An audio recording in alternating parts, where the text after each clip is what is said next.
এখন বাহির থেকে কিছুটা আলো ভিতরে ঢুকতে শুরু করেছে, তাদের আশার সঞ্চার হয়েছে, কিন্তু বের হওয়া সম্ভব নয়। বাকি আছে কয়জন? একজন তখনও বাকি আছে।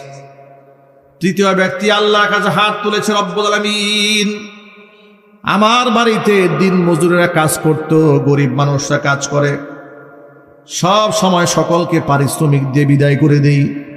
একবার বেশ কিছু লোক আমার বাড়িতে কাজ করেছে, সবাই পারিশ্রমিক নিয়ে বিদায় হয়ে গেল, কিন্তু একজন দিন মজুর পারিশ্রমিক নিল না, না নিয়ে চলে গেছে। আমি সেই পারিশ্রমিক নিয়ে বড় পেরেশান হয়ে গেলাম। গরিব মানুষের হক আমার কাছে রয়ে গেল, আমি এখন এই টাকা তারে কেমনে পৌঁছাবো? কোনোভাবেই তার সন্ধান করতে পারলাম না।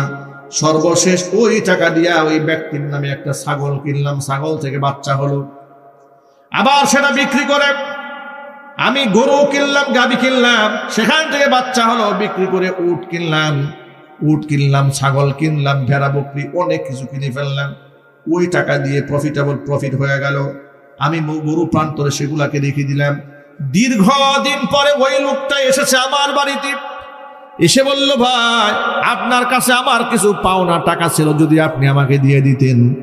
তিনি বলছেন, রব্বুল আলামিন, আমি ওই লোকটাকে বললাম, ওই যে মরুর দিকে তাকায় দেখো, মরু প্রান্তরে যতগুলো ভেড়া বকরি দুম্বা দেখা যায়, এই সবগুলি তোমার পরিশ্রমের কামাই নিয়ে বাড়ি চলে যায়। লোকটা অবাক বিস্ময়ে আমাকে বলল, আতাস্তাহজিউ বি, আপনি আমার সাথে কি ঠাট্টা করেন নাকি, বিদ্রুপ করেন? আমি পাবো আপনার কাছে সামান্য কিছু টাকা, আর আপনি আমাকে এতগুলো উট দিয়ে দিচ্ছেন, ছাগল দিয়ে দিচ্ছেন, গরু দিয়ে দিচ্ছেন, এর মানেটা কি? তিনি বললেন, আল্লাহর বান্দা, আপনার রেখে যাওয়া সেই আমানতের টাকাটা আমি কাজে লাগিয়েছি, এগুলার মালিক আমি নই, এই মালিকগুলো আপনি, এগুলা নিয়ে চলে যান। তিনি বলেন, রব্বুল আলামিন, লোকগুলো সবগুলা জিনিস নিয়ে চলে গেল। ও আল্লাহ, এই কাজটি যদি একমাত্র তোমার খুশির জন্য আমি করে থাকি, মেহেরবানি করে আজকের বিপদ থেকে আমাদের বাঁচিয়ে দাও। জোরে কোন সুবহানাল্লাহ। দোয়া করতে দেরি হলো। নবীজি সাল্লাল্লাহু আলাইহি ওয়াসাল্লাম বলেছেন, দোয়া করতে দেরি হয়েছে, কবুল হতে দেরি হয় নাই। চিল্লায় কোন আল্লাহু আকবার।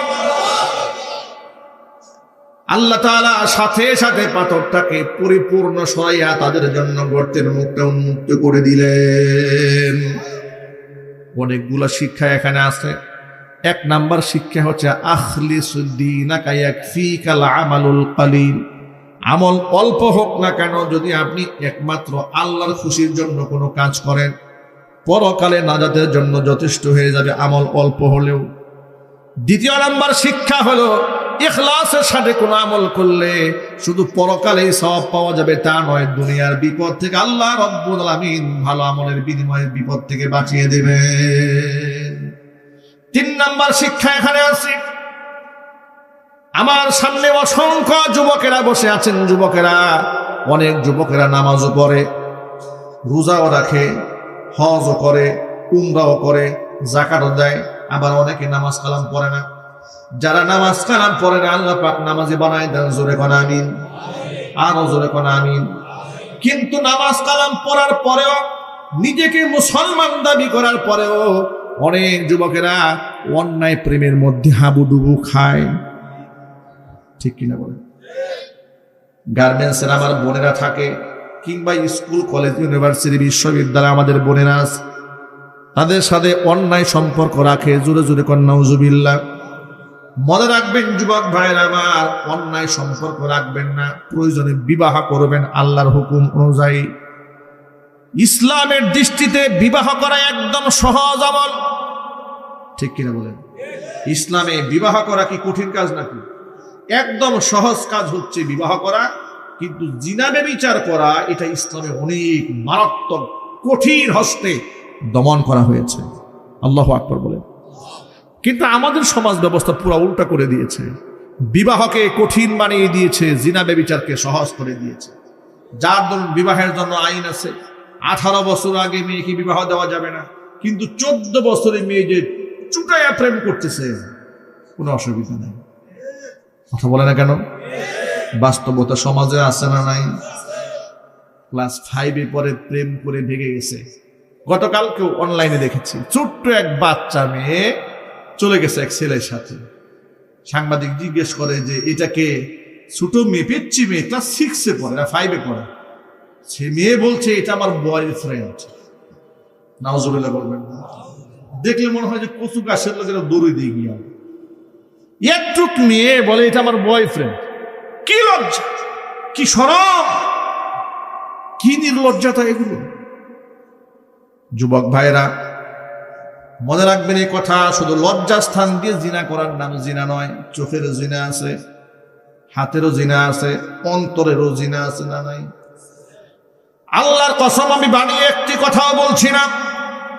আল্লাহ নবী বলেছেন ওয়াল্লা আইনানি জিনাহুমান নাজরু, দুই চোখের জিনা হচ্ছে দুই চোখ দিয়ে কামুক নজরে পরনারীর দিকে তাকানো।